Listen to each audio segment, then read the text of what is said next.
Good morning. Welcome back to Financial Issues. My name's Dan Celia. It's great to be here.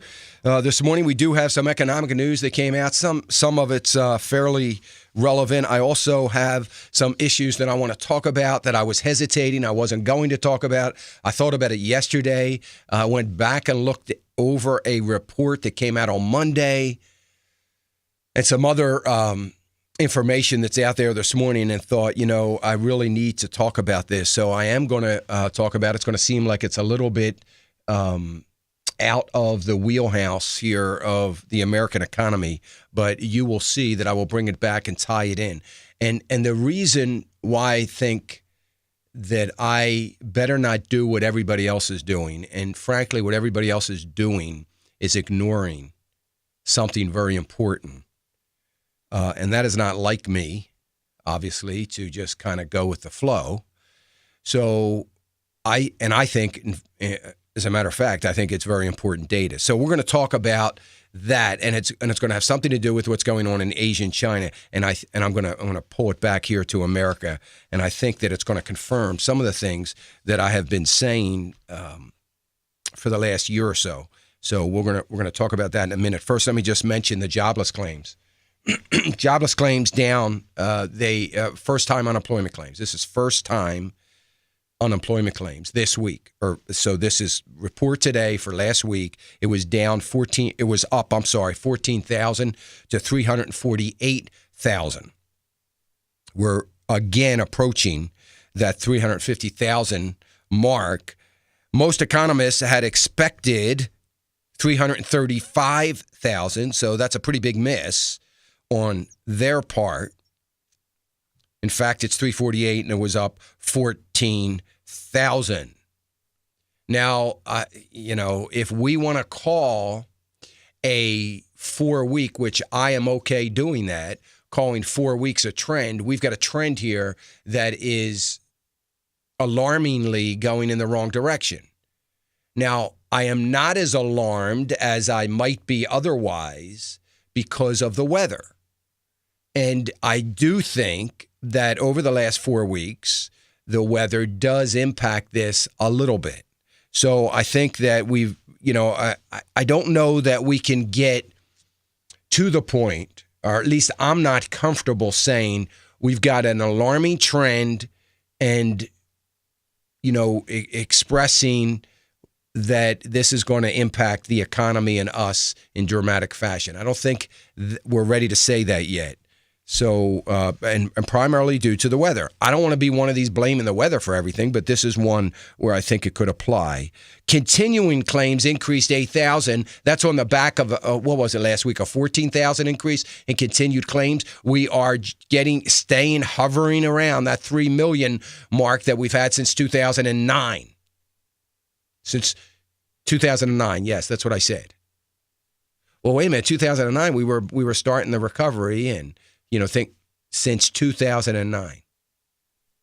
This is an economy and administration that continues to tell us that things are getting better in the economy, yet we are looking at 2009 levels. That's a wonderful thing, 2009 levels, because when you look at some other things, we are far exceeding 2007, 2008, 2009 levels. When we look at the poverty rate, when we look at the food stamp rate, when we look at the disability rates, when we look at all those things, we far exceed. That has never happened in any recovery in America.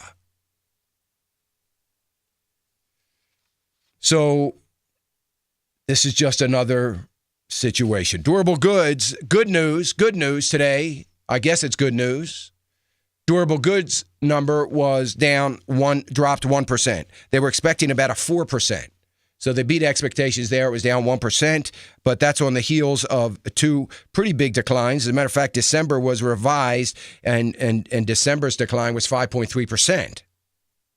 But when you take out transportation, the very volatile transportation sector, as we should, we take that out, it was slightly up. It was up 1.1%. So that is a pretty good news for durable goods, despite the weather.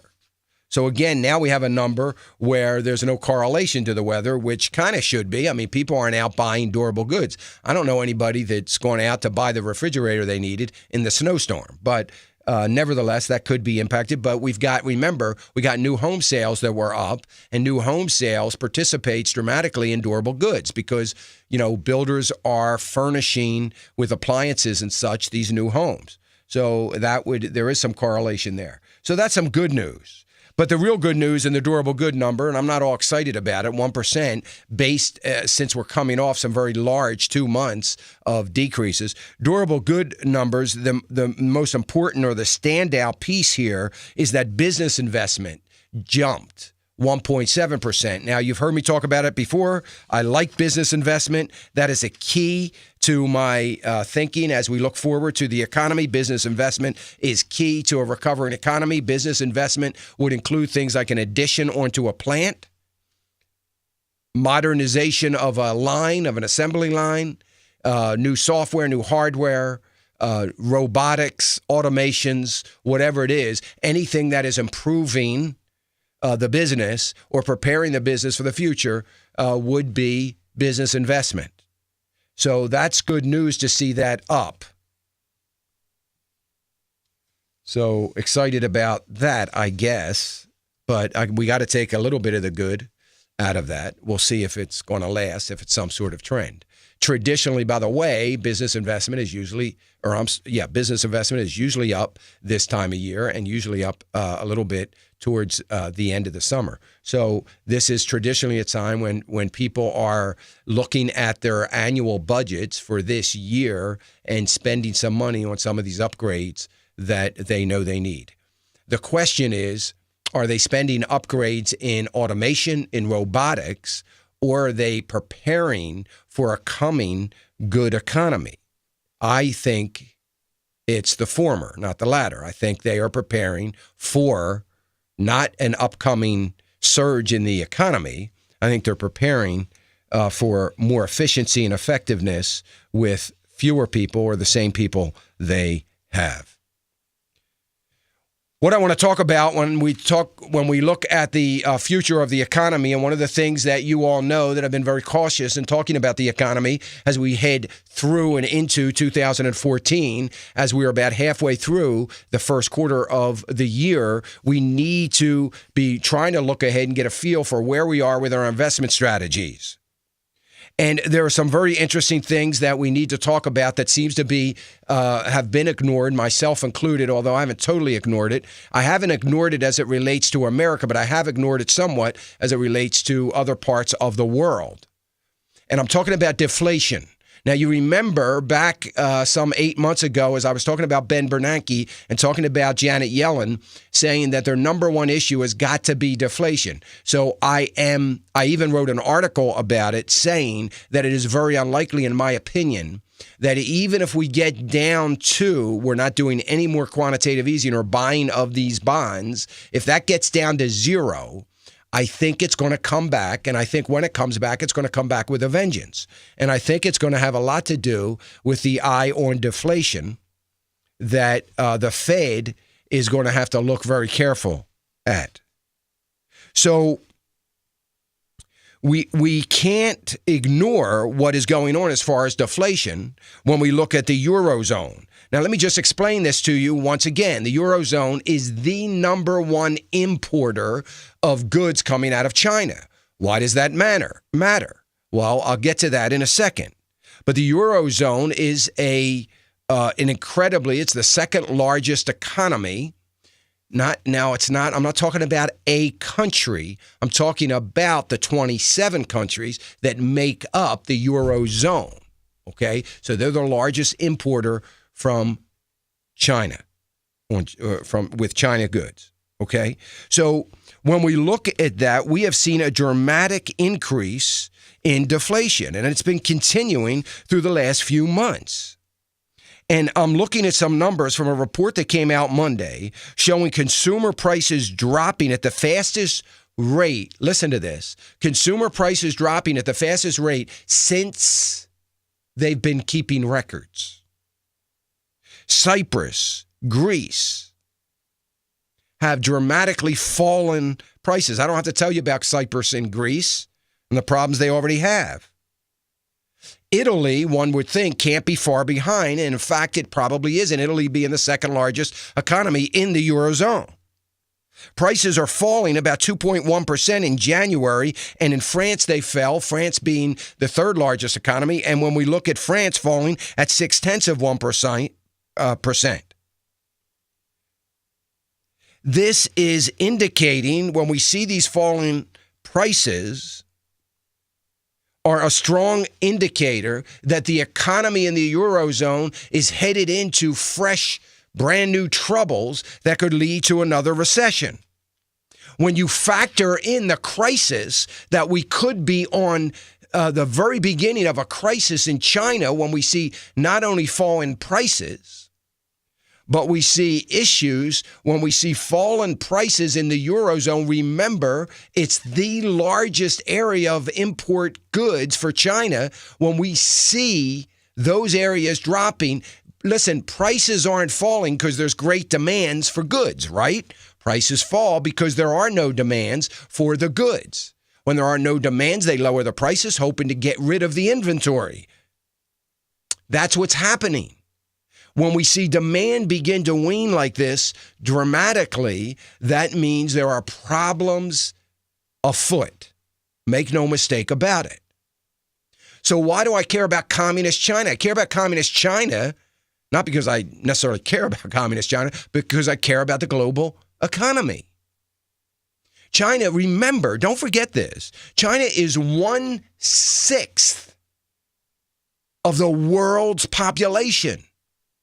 That is a huge chunk of humanity. They wake up every morning, the communist government wakes up every morning and says we better create 8 million jobs today. They have to keep the revolt at bay. This is a huge, huge problem. So when we look at a crisis possibly in China, deflation in the Eurozone and in China, we have to start thinking about new recessions. All of this, we are ignoring the deflation going on here because we seem to appreciate almost that prices are coming down. But as I've always said, we need some inflation in prices. This is not good for the economy. Then we've got to look at gold. I'm not a huge fan of gold, you know that. But gold as a predictor of times to come has been alarmingly accurate over the last 100 years. And investors that buy gold in times of turmoil tend to dramatically go up. And we have seen a 10% increase in gold prices since Christmas. By the way, that is the best start since 1983 for gold. When China begins to crash, investors have nowhere else to go. They don't have a free market economy. They can't just move their portfolios from stocks that they can't get to bonds. They can't do that. They've got some of these very hybrid kinds of investors to try to appease some investment needs for the Chinese wealthy to gold. That's it. That's all they have. And we're starting to see a move into that. This ought to bring about some new worries for the economy here in America, because I think we have a very similar situation going on in America. Sorry I didn't finish up my thoughts here in this first segment. I'm going to come back to it. Folks, listen. Call in if you have questions, 866-300-9298. I'm getting hammered with emails, but call and ask your question. 866-300-9298.